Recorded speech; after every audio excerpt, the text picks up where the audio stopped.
Саламатсыздар. Мен өзімнің шағым бойынша осы Ақсәулеметке келіп отырмын. Менде ұйқы болған жоқ кезінде. Күн-түн ұйықтағаным жоқ. Негізі 1 айдың көлемімен ұйықтамай жүрдім үйде. Содан кейін осы Ақсәулеметке келіп көрініп, дәрігеріміз Әсел деген қызға келіп көріндім. Ол кісі маған жақсы қарады, емін берді. Қазіргі уақытта 1 айдың көлемі болды мен осы дәрімді алып ішіп жатқаныма.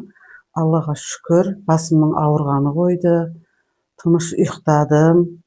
Бүгін сол результатын келіп айтайын деп келіп, әдейі келіп отырмын осы кісіге.